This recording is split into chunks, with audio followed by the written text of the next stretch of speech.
Side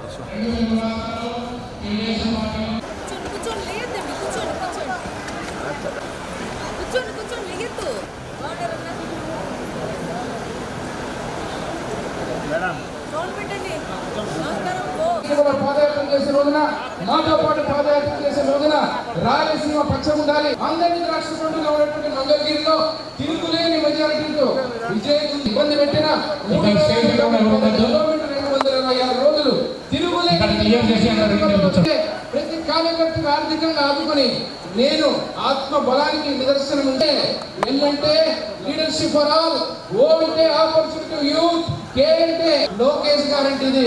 ఈ రోజు Stanford లో విద్యాభ్యాసం చేసి ప్రతి కార్యకర్తని గుండెల్లో పెట్టుకున్నటువంటి నాయకుడు.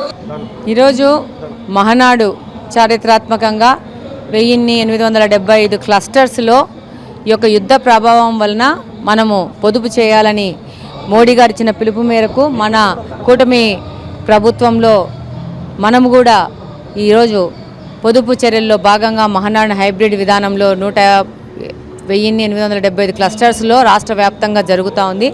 లక్షల మంది ప్రజలు ఎక్కడ ఉన్నవాళ్ళు, ఏ క్లస్టర్లో ఉన్నవాళ్ళు ఆ క్లస్టర్లోనే ఈ యొక్క మహానాడు హైబ్రిడ్ మహానాడును అటెండ్ అయ్యి ఈసారి మహానాడును విజయవంతం చేస్తున్నారు. ఈ మహానాడుకి ఇంకొక ప్రత్యేకత ఉంది.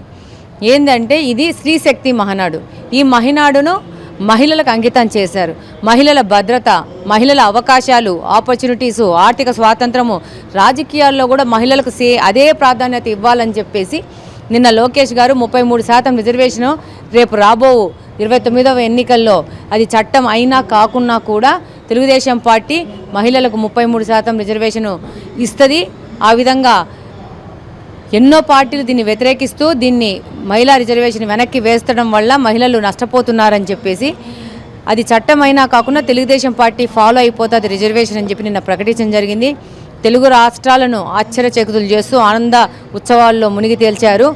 రేపు భారతదేశం మొత్తము ఈ 33% రిజర్వేషను ఎవరు అడ్డం పడి చట్టం చేయకోకున్నా కూడా రాజకీయ పార్టీలు ఈ యొక్క రిజర్వేషన్ ఫాలో చేయాల్సిన గడ్డు పరిస్థితి అందరికీ క్రియేట్ చేశారు. దానికి నాంది ఏంటంటే తెలుగుదేశం పార్టీ మహానాడు 2026 ఒక హైబ్రిడ్ మహానాడులో ఈ నిర్ణయం తీసుకున్నారు. డెఫినెట్గా ప్రతి ఒక్కరూ దీన్ని స్వాగతిస్తున్నారు. అలాగనే అనేక విషయాలలో మనకు సందేశం ఇస్తున్నది తెలుగుదేశం పార్టీ. మన నాయకులు నారా చంద్రబాబు నాయుడు గారు, యువ నాయకులు లోకేష్ గారు. ఆ విధంగానే భవిష్యత్తులో తెలుగుదేశం పార్టీ ముందుకు నడుస్తుంది. మనము అభివృద్ధిని కాంక్షిస్తున్నాం, వాళ్ళు డిస్ట్రాక్షన్ కాంక్షిస్తున్నారు ప్రతిపక్షాలని చెప్పి క్లియర్గా చెప్పడం జరిగింది. ఈరోజు ఈ రాష్ట్రానికి ఒక అడ్డంకి, ఈ రాష్ట్రానికి ఒక అవరోధం అంటే గొడ్డలి పార్టీ. ఈ యొక్క ఓడిపోయాక వాళ్ళ పేరు మార్చుకున్నారు, వాళ్ళ విధానం మార్చుకున్నారు. ప్రజలను ఏ విధంగా నరకాలా, అభివృద్ధిని ఏ విధంగా నరకాలా, ప్రజా సంక్షేమాన్ని ఏ విధంగా నరకాలా, అలాగనే రాష్ట్ర భవిష్యత్తుని ఏ విధంగా నరకాలనే ఆలోచనలు చేస్తున్న ఈ పార్టీకి భవిష్యత్తు లేదని చెప్పి ఈ మహానాడు డిక్లేర్ చేసింది. ఆ విధంగానే రాష్ట్ర ప్రజలు కూడా వాళ్ళ శ్రేయస్సు కోసము ఈ యొక్క గొడ్డలి పార్టీని పూర్తిగా తుడిచిపెట్టే విధంగా వాళ్ళ యాక్షన్స్ ఉంటాయని ఈ సందర్భంగా తెలియజేసుకుంటున్నాను. Thank you. ప్రతి ఒక్కరూ తప్పనిసరిగా యూట్యూబ్లోకి వెళ్ళి కడప వార్తను లైక్ చేయండి, సబ్స్క్రైబ్ చేయండి. ఇట్లు మీ జి రమణయ్య, ఎడిటర్, కడప వార్త.